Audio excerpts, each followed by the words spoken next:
Welcome back to episode 32 of the Bound to Improve podcast, where we read a book a week and we try to break down the complex ideas of that book and turn them into actionable steps for progress. My name is Chris Pound. My name is Landon Eller. And the book that we decided to read this week was The Anatomy of a Swipe by Ahmed Siddiqui. Yeah, The Anatomy of a Swipe uncovers what happens in every card transaction we make as it set off a complex process involving multiple players together using real-time data from the point of sale to when the money actually changes hands. So why is this important? Why are we reading a payments book when we traditionally do more business-oriented or self-help type of books? Well, because in today's economy, almost every company is a payments company in some sort of way.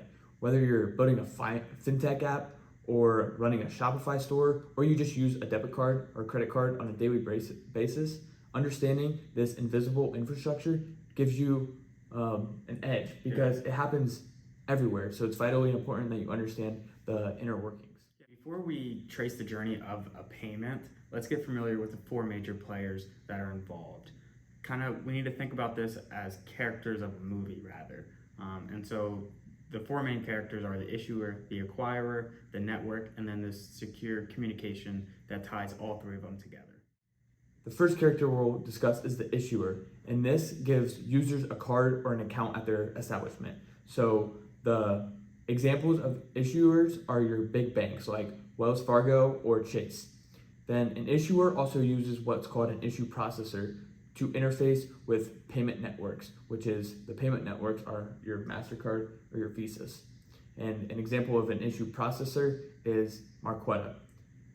Then just to recap again, an issuer holds the cardholder's money and is responsible for approving or declining transactions, which we'll get into in a second. And an issue processor makes sure all of that happens extremely smooth behind the scenes. Yeah, they normally try to shoot for all this to happen in less than 3 seconds. And the quicker that this process can be completed, the more satisfactory that the results are. But moving on to the next character here, we have the acquirer. Every merchant needs a POS or a point of sale terminal, and they get these from the acquirer, Chase, Wells Fargo. But the acquirer, they processes credit and debit card payments on behalf of the merchant or the store. So an acquirer also uses what's called an acquire processor, which an example of one of those is Fiserv, and this connects with the payment network. So the same thing of how the issuer processor works, they have one on the acquirer side doing the technical things of processing payments behind the scenes. Then our third character here are the payment networks, and these are your Visas, MasterCard, Discover, and American Express, which they're primarily the intermediary between the acquirer and the issuer, and their primary purpose is to route transaction information. And lastly here, we have the secure internet for communication. Card payments use secure methods to keep your data safe. They use encryption, tokenization, and secure connection. Everyone involved follows very strict procedures and protocols, and there's almost instantaneous fraud detection to spot anything suspicious regarding the payment that's trying to go through. So that internet connection, it just ties in the issuer to the payment networks and the acquirer. It's like a triangle, and the internet connection is what establishes all of them. So real quick before we transition into the flow of how payment works, we'll go over high level the transaction flow. So first step, when you walk up to a payment terminal, you dip, swipe, or tap your card into the terminal. The terminal takes this information, and using the acquirer, it sends the information to the acquirer, which the acquirer processor then takes it, which allows it to connect to the payment networks.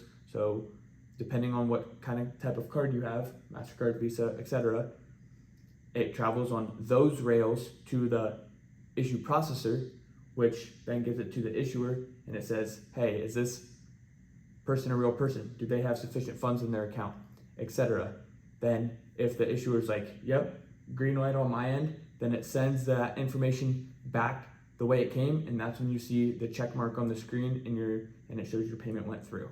All of that stuff happens in less than 3 seconds. And I guess you don't ever really think about it when I guess I personally never thought about it when I tap my card and it says authorize. I'm like, okay, maybe they're just checking to see if I have any money in my account in the first place. But after reading this book, I've realized that there are like 8 different steps that this simultaneously happens. And then it does it all in reverse and goes back to the actual terminal and it says approved. And so it's a very complex idea, but if you are able to understand it from a base level, I would say that's more than sufficient enough to understand it from a kind of a broader landscape as well. Yeah. So let's start at the very beginning, the moment of the swipe, tap, or insert. This is where the transaction is kicked off and the data begins its journey throughout the entire system. Yeah, so what happens here in the first transaction stage is a customer uses their card either in a physical form or you're making a payment online, like through Amazon, for example, to make some sort of purchase. And this involves the parties of the card holder, the merchant, or the store that you are purchasing the goods from, and the point of sale or the payment gateway. So this is what you're entering your card into, whether it be a physical terminal or the information on the side of the screen where it's your shopping cart. Yeah, the shopping cart. And behind the scenes, you have the data that is captured from the actual card, whether that be the bin, the expiration, and for online purchases, they use the CVV. Which is a three-digit code on the back of your card. Yes. Once a swipe is initiated, the next step is authorization. And this is where the magic really happens. The system has 3 seconds to decide whether to approve or decline. And to make that decision, the transaction has to pass a very carefully coordinated set of checks. So what happens during this authorization stage, or when you see that spinning circle on your screen? So once you inserted your card, it collected that information.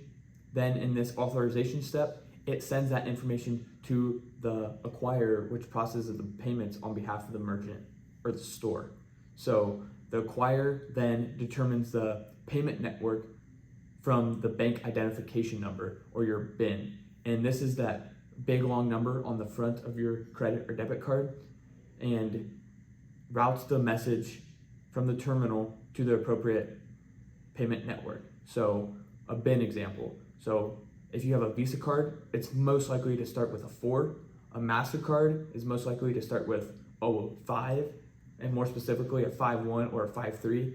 And a Discover card usually starts with 6011. So it's looking at that and then determining the appropriate payment network rails to send the transaction information on. Yeah, while all of this process goes on, the issuer checks for fraud, available funds, and the card status. They typically ask questions like, is a card holder even a real person? Does the card holder have funds to match the transaction amount? And does the card holder have any suspicious activity on their account currently? Yeah, so those checks are performed when the payment network delivers that information to the issuing bank or the person or the bank that gave that person that card. Yes. So that would be your Wells Fargo's or your Chase, for example. And then once they run through that whole checklist of the list of questions that it goes through, it either approves or declines the transaction.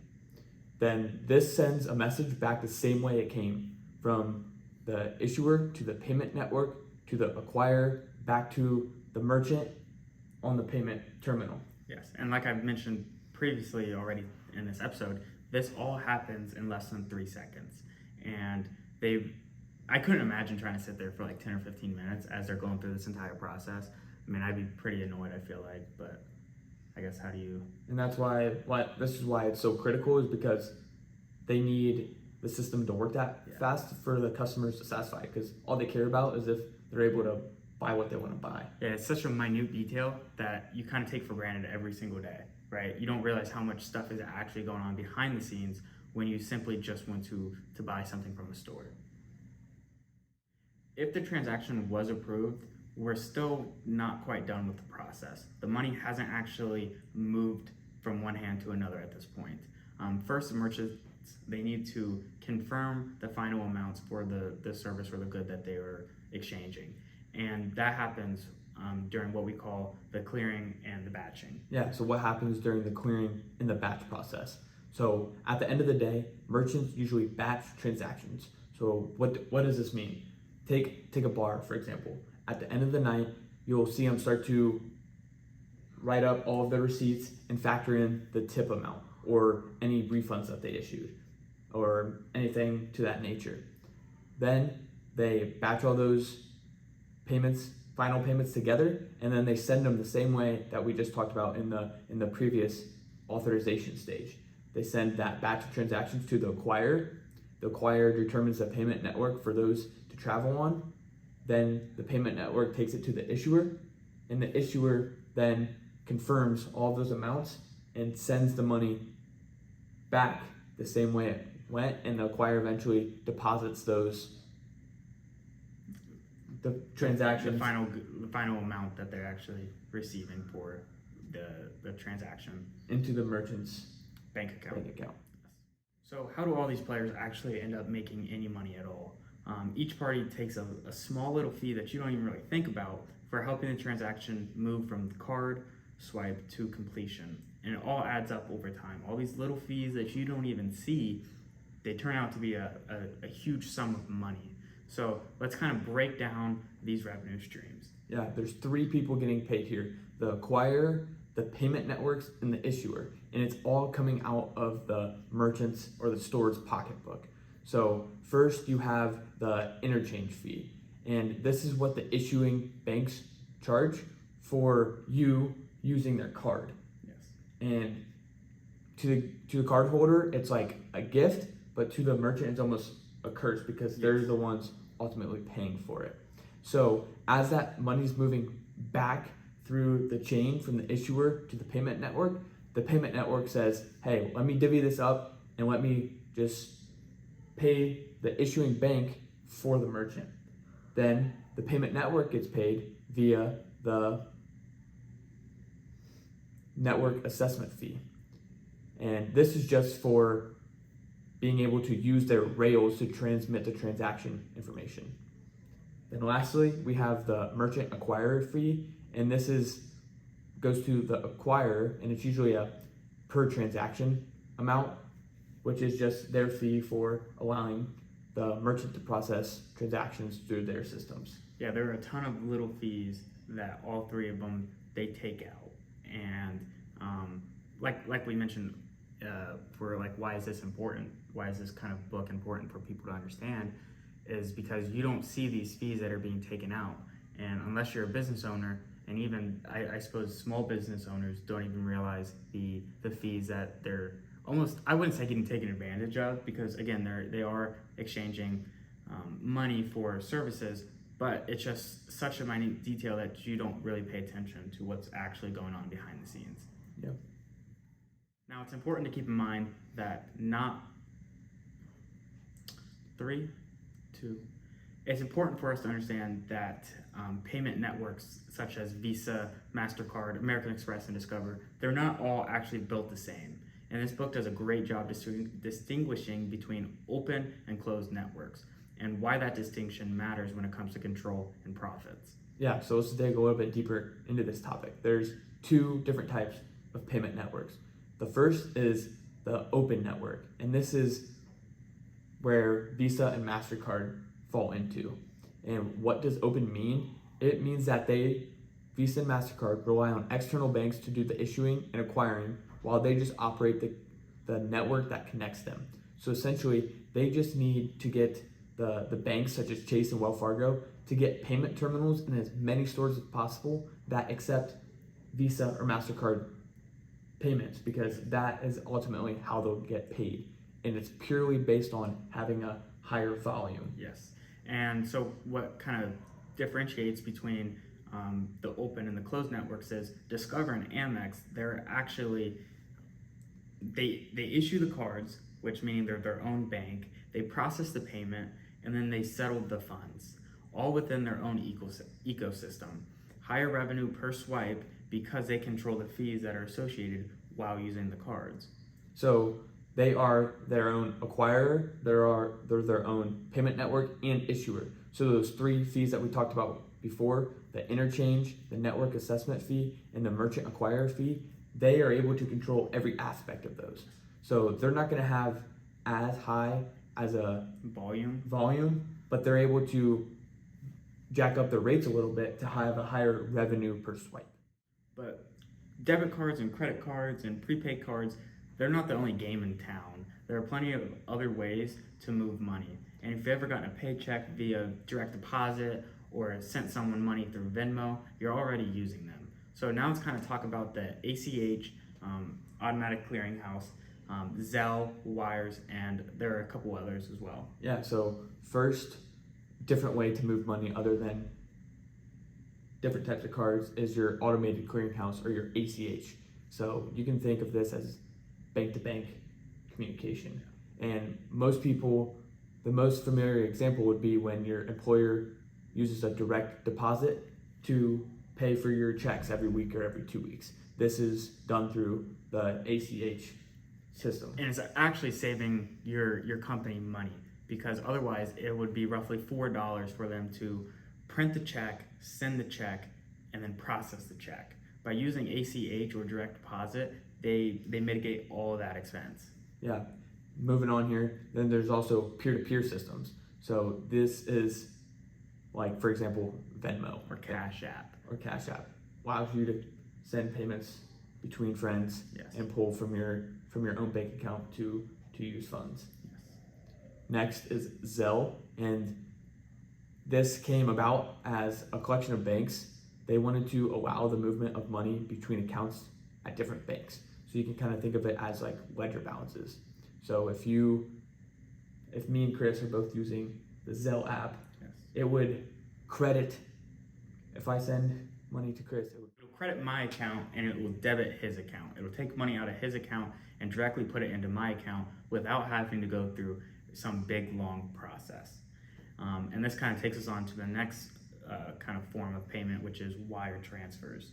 Yeah, so this is an extremely fast and efficient way to move money, and it's usually for larger sums. Well, it's not necessarily fast, but it's very secure in the aspect that a lot of people, when they're buying houses or putting a down payment on a house, they normally go for wire transfers because it's the security aspect that they are looking for. Yeah, and good call out. It's not fast, but it's faster than your traditional like ACH methods.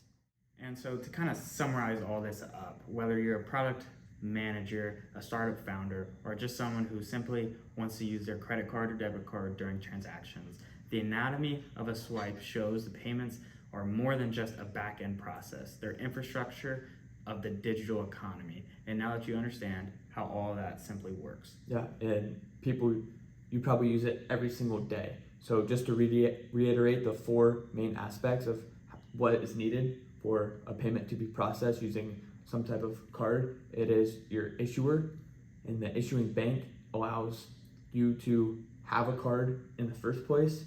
Then you have the acquirer. This provides the point of sale terminal to the merchant or the store, and then the acquirer will help the merchant process those payments. Third is the payment network. So these are your MasterCard, Visas, Discover, and your American Expresses, and these act as an intermediary between the acquirer and the issuer, transmitting information and transaction data back and forth.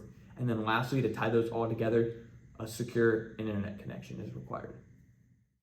Now moving on to the implementation from last week, from the book Think Again by Adam Grant, my implementation was to think more like a scientist. In this book, I read something that kind of really stuck out to me, and it was the fact that Visa accounts for 60% of all transactions in the United States. That just seems like a very large number to me. And so I kind of want to dive a little deeper into that whole idea that, MasterCard, Visa, American Express, and Discover, they're the big four fish in a little pond. And I'm curious to see how other new innovative companies are trying to enter this market and if they're having any luck at all in that aspect. Yeah, that'll be cool to dig into. Yeah. it's just those are like the little things that I enjoy kind of doing a deeper dive on. And I guess along with that point, it is also funny that Siddiqui, he mentioned that MasterCard and Visa, they buy shares of essentially banks in order to develop a closer relationships with these banks. And so it's more favorable for them to work with MasterCard or Visa because their fees will be much lower compared to American Express or Discover. Yeah. You should present your findings. I don't know if I'll be allowed to. Anyways, mine is weekly rethinking time. So set aside 15 to 20 minutes, think about a new topic, and just rework it. Rework it essentially. Yeah. And we're filming within a short time frame, so it's been 4 days since our last. We've been on top of it. We have been on top of our stuff. So with finals week coming up, there's just a lot of stuff that you guys don't necessarily see all the time. And so when we spend, anywhere between 30 to 60 hours a week working on the podcast, we need to be able to allocate time for what comes first, which is being a student and working. But I think we've done a fairly good job on kind of time management in that aspect. Yeah, so I'll update weekly rethinking time as well as the recap from the rest of the challenges from Can't Hurt Me by David Goggins in our next book. So this week it's a little bit interesting because it's more informational rather than applicable. But what we're going to try to do is we're going to take Stripe, which they are an example of a payment gateway or a payment terminal or POS system, however you want to call it. So this is when you go to a store and you tap your card. Like Square or Toast, for instance. They're just another version of a company like that. Yeah, so they allow a merchant to take payments. Yes. And we're going to dig in, read the 10K, maybe develop a financial model, and just see what we can come up with and discover.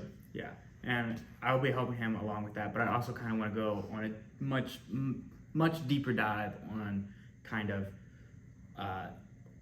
these companies' controlling interest, I guess, just so I have a good idea of who owns who, what company owns what company, and I think that's probably something I'll probably keep to myself, but it'll be interesting. I'll kind of let you guys know what I find in that aspect.